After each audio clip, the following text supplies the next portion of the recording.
नमस्कार, आप देख रहे हैं आज तक। आपके साथ मैं हूं अंजना ओम कश्यप और हमारे साथ इस वक्त बैठे हैं संजय सिंह, आम आदमी पार्टी के नेता और सांसद, जिन्हें हाल ही में सुप्रीम कोर्ट के फैसले के बाद बेल मिली है और वो जेल से बाहर आए हैं। आज तमाम सवाल उनके सामने रखेंगे क्योंकि उन्होंने भी अपनी तरफ से पक्ष रखा। हालांकि कोर्ट ने यह साफ कहा है कि अपने केस पर वो कोई भी बयान नहीं दे सकते हैं, लेकिन वो अरविंद केजरीवाल के मामले में बातों को सामने रख रहे हैं।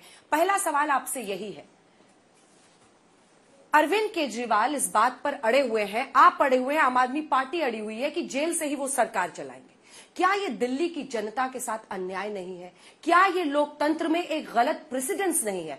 कैसे आने वाले वक्त में कोई भी जिसे जेल होगा, आरोपी होगा, वो कहेगा हम तो एकदम ठीक ठाक है, साजिशन हमें अंदर किया गया है।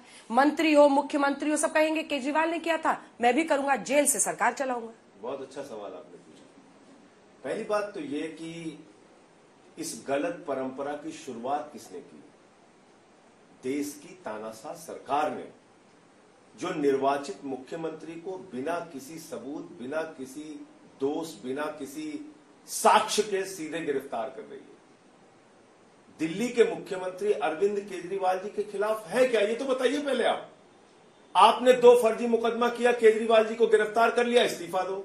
2 फर्जी मुकदमा किया, भगवंत मान को गिरफ्तार कर लिया, इस्तीफा दो। ममता बनर्जी पे 2 फर्जी मुकदमा किया, गिरफ्तार कर लो, इस्तीफा दो। सिद्धारमैया को गिरफ्तार करो, इस्तीफा दो। रेवंत रेड्डी को गिरफ्तार करो, इस्तीफा दो। विजयन जी को गिरफ्तार करो, इस्तीफा। तो ये तो आपने गलत परंपरा की शुरुआत भारतीय जनता पार्टी ने की, देश की तानाशाह सरकार ने की। भाई, आप फर्जी मुकदमे करके किसी निर्वाचित मुख्यमंत्री को उठा के जेल में डाल देंगे, जिसने 2 करोड़ जनता के लिए बिजली, पानी, शिक्षा, स्वास्थ्य अद्भुत काम करके दिखाया, अनुकरणीय काम करके दिखाया। आप उस मुख्यमंत्री को फर्जी मुकदमे में गिरफ्तार कर रहे हो, फिर कह रहे हो इस्तीफा दो, फिर हमारी पार्टी खत्म कर दोगे। कहीं विधायकों के घर छापा, कहीं मंत्रियों को ईडी की पूछताछ।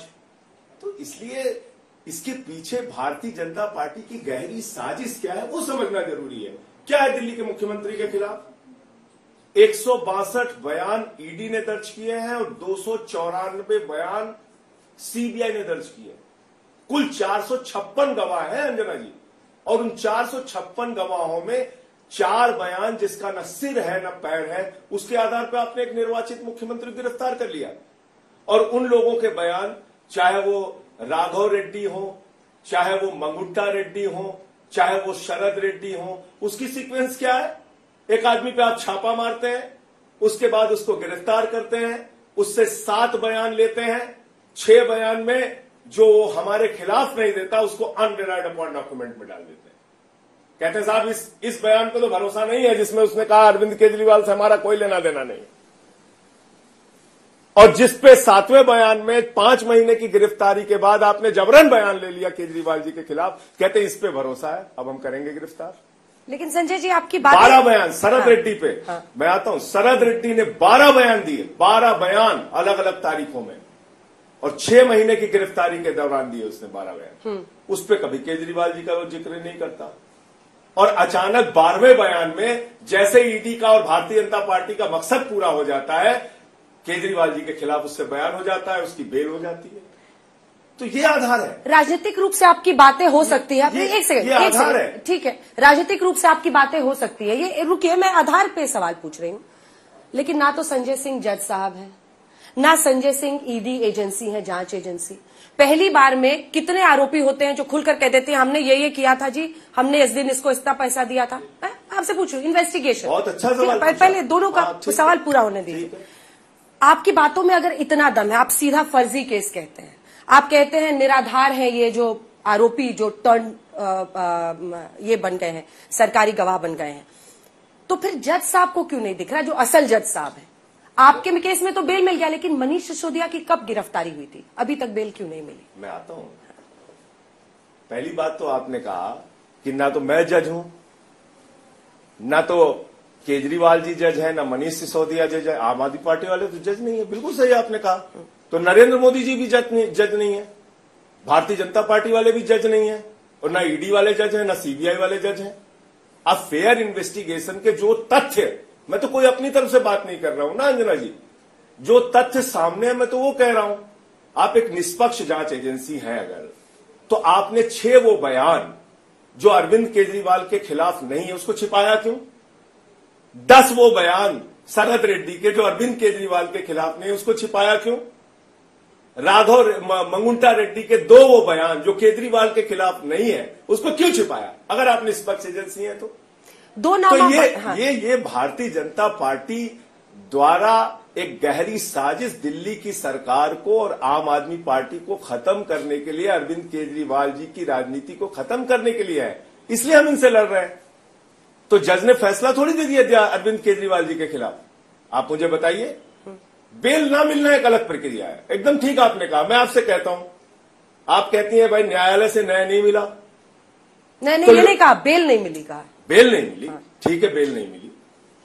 लोअर कोर्ट का फैसला होता है अंजना जी, उसको डिस्ट्रिक्ट कोर्ट बदल देती है। इसका मतलब डिस्ट्रिक्ट कोर्ट लोअर कोर्ट के फैसले से असहमत है, डिस्ट्रिक्ट कोर्ट का फैसला हाई कोर्ट बदल देती है। इसका मतलब डिस्ट्रिक्ट कोर्ट के फैसले से हाई कोर्ट असहमत है, हाई कोर्ट का फैसला सुप्रीम कोर्ट बदल देती है। इसका मतलब सुप्रीम कोर्ट हाई कोर्ट के फैसले से असहमत है, और सुप्रीम कोर्ट के तो 5 जजों का फैसला हमारे प्रधानमंत्री जी बदल देते हैं जो दिल्ली सरकार के हक में है।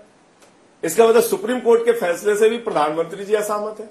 सर ऐसे केस में थोड़े तो मैं ये कह रहा हूं पार्लियामेंट से कोई फैसला नहीं हो पाएगा, लेकिन मैं ये कह रहा हूं कि ये तो है कि सुप्रीम कोर्ट ने आपको बेल दे दी, मनीष सिसोदिया को अभी तक क्यों नहीं? इतने बेल ना मिलना किसी का दोष सिद्ध हो गया ये नहीं होता है अंजना जी। पर आपने तो इसको जीत बताई है ना कि अब जेल के ताले टूट गए, केजरीवाल भी निकलेंगे। ये हमारा विश्वास है निकलेंगे, क्योंकि उन्होंने कोई गुनाह कोई गलती की ही नहीं। रिश्वत तो लिया है भारतीय जनता पार्टी ने, लेकिन 55 करोड़ का घोटाला भारतीय जनता पार्टी ने किया है। 9 नवंबर को गिरफ्तारी होती है शरद रेड्डी की, 10 नवंबर की गिरफ्तारी होती है, 15 नवंबर को पहले 5 करोड़ रुपए की पेशगी वो चढ़ाता है भारतीय जनता पार्टी को, और 55 करोड़ की रिश्वत देता है। ये जिस केजरीवाल जी आप बात कर रहे हैं वो 2021 से इलेक्टोरल बॉन्ड्स और पैसा बीजेपी को दे रहा है, बहुत अच्छा 66%, ठीक है। उसकी अरेस्ट के बहुत पहले की बात है, ये 1 साल पहले की बात है, तब से वो इलेक्टोरल बॉन्ड्स दे रहा है। 3 हिस्से हैं इसके। दूसरा 66% उसका पैसा गया है बीजेपी को, बीआरएस को भी वो 2022-23 लगातार इलेक्टोरल बॉन्ड्स और पैसा दे रहा है, टीडीपी को दे रहा है। तो अगर ये राजनीतिक उगाही है तो वो बीआरएस को पैसा क्यों दे रहा था जिसके साथ आपकी करीबी का आरोप है? बहुत बढ़िया आपने सवाल पूछा जी। भारतीय जनता पार्टी जो देश की सबसे बड़ी पार्टी है, जो दिल्ली के ऊपर दिल्ली की सरकार पे शराब घोटाले का आरोप लगा रही है, उसको तो मालूम है ना कि राघव रेड्डी कौन है, मंगुंटा रेड्डी कौन है, उसको तो पता है ना अंजना जी, पता है कि नहीं बताइए आप? और उसकी गिरफ्तारी हो रही है ये भी उनको पता है। उसको किंग पिन बताया जा रहा है, मुख्य इस घोटाले का घोटालेबाज बताया जा रहा है, ये भी ईडी को पता है। मनीष सिसोदिया के अकाउंट सीज हो जाएंगे, बाकी लोग जो गिरफ्तार होंगे अकाउंट सीज हो जाएंगे। उसका अकाउंट कैसे नहीं सीज हुआ मुझे बताइए आप? 10 नवंबर की गिरफ्तारी के बाद 15 नवंबर को उसके 5 करोड़ रुपए भाजपा को चंदा कैसे चला गया?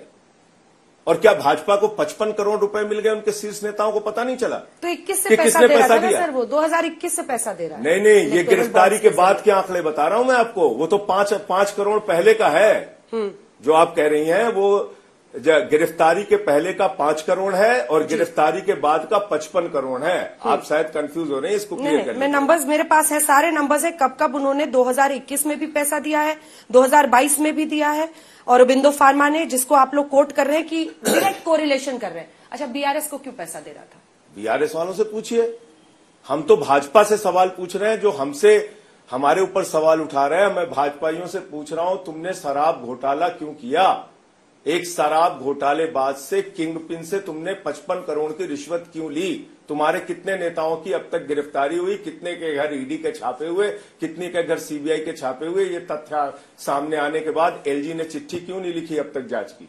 आप बताइए ना। मंगुंटा रेड्डी की बात आप बार बार कर रहे हैं, वो एक सांसद है और फिर चुनाव लड़ रहे हैं। आपने दिखाया पीएम की तस्वीर लगा रहे हैं, आपने पीएम के साथ तस्वीर दिखाई, लेकिन प्रश्न ये है कि अगर वाकई साजिश होती तो अरेस्ट करके आर्म ट्विस्टिंग करने की जरूरत क्यों पड़ती? एक चीज आप बताइए मुझे, पीएम के साथ उनकी फोटो आ गई, उनकी तस्वीर आ गई, वो मुद्दा नहीं है। वो प्रधानमंत्री का फोटो लगा के वोट मांग रहा है जनता से, वो मुद्दा नहीं है। लेकिन केजरीवाल के साथ उसने अपने चैरिटेबल ट्रस्ट के लिए जमीन मांगने के लिए एक सांसद के तौर पे मीटिंग की, वो मुद्दा है। वो आधार है गिरफ्तारी का केजरीवाल जी की, ये आरोप है। सर कौन सा चैरिटेबल ट्रस्ट है, कौन सी जमीन है, उसके बारे में कुछ बता सकते हैं? वो आप पता करिए कौन सी चैरिटेबल ट्रस्ट के लिए मिला था। उसने तो बयान केजरीवाल साहब ने बात की, नहीं उसने के लिए अरे खाली केजरीवाल जी ने नहीं, खुद उसने उस मंगुंटा रेड्डी के 16 सितंबर के छापे में खुद उसका बयान है, जिसको छिपाया और कोर्ट के आदेश पे हमारे वकीलों ने इस कागज को पकड़ा। ये कागज पकड़े गए हैं अंजना जी, जो छिपाए थे ईडी ने। पुराने बयान छिपाने का, और वो एक आधार आपका भी रहा। हालांकि आपके केस के बारे में बात नहीं करेंगे, लेकिन देखिए एक सवाल है कि मनगुंटा रेड्डी, कोई भी जो केस जांच के का एक तरीका होता है ना सर, पहली बार में थोड़ी आरोपी बता देता है फला फला ये वो हमने ये किया। चैरिटेबल ट्रस्ट में आपसे बोल रही हूँ, चैरिटेबल ट्रस्ट की उसने बात की, धीरे धीरे शायद वो खुला और फिर उसने तमाम फैक्ट्स किए। ये एक दलील उनके पक्ष में जा सकती है। दूसरी, ऐसे ईडी के किसी भी इन्वेस्टिगेशन में आरोपी को ही सरकार की तरफ से अगर वो चाहे तो वो सरकारी गवाह बन सकता है ना। जो मुख्य आरोपी है शायद अरविंद केजरीवाल चाहे भी तो नहीं बन सकते, लेकिन मनीष सिसोदिया बन सकते हैं। जो को कॉन्स्पिरेटर्स माने जाते हैं उन्हीं में से किसी एक को सरकारी गवाह बनाकर वैसे ही जांच आगे बढ़ती है। ये तय प्रक्रिया है जो आप शरत रेड्डी या मनगुंटा रेड्डी या इन तमाम लोगों पर सवाल खड़े कर रहे हैं। आपने इसमें क्या गलत है? एकदम सही कहा आपने।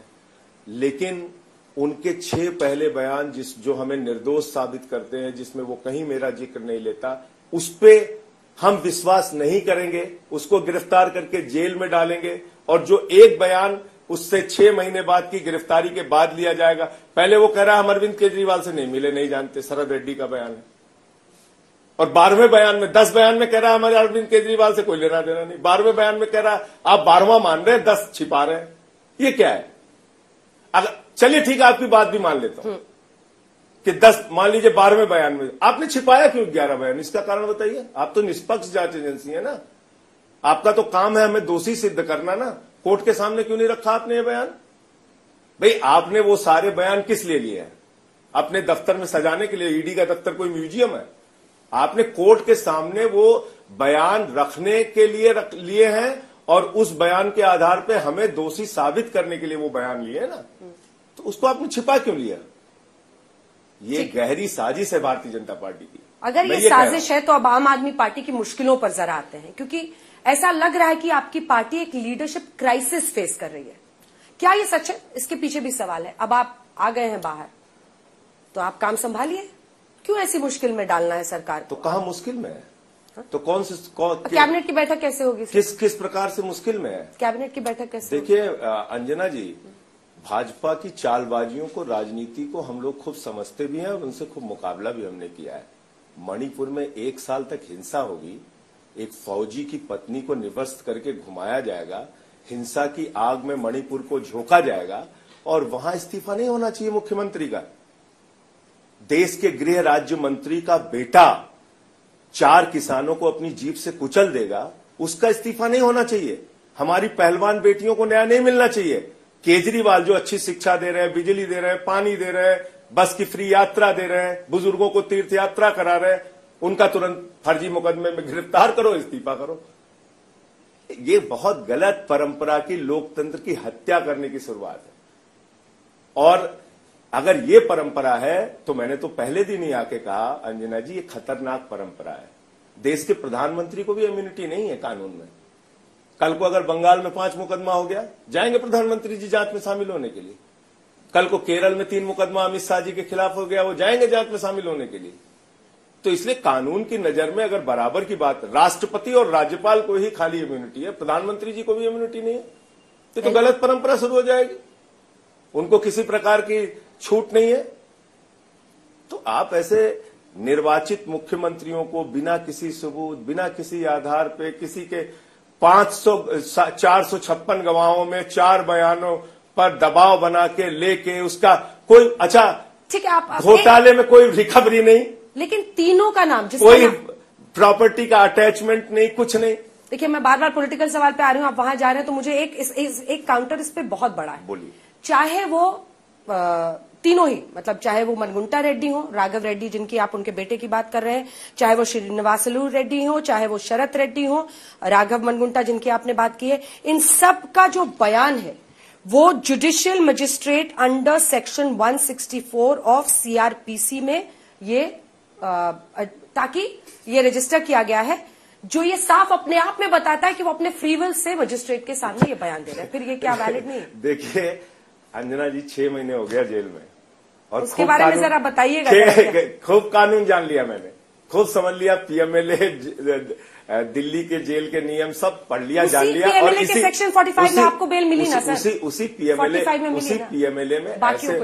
पीएमएलए में ऐसे कानूनी प्रावधान है जिससे बेल मिलना मुश्किल होता है। मैंने आपको मिला ना सर सेक्शन 45 में? तो इन लोगों को भी मिल जाएगा, थोड़ा इंतजार कर लीजिए। मैं पढ़ के सुनाऊं आपको कोर्ट ने क्या कहा है ना?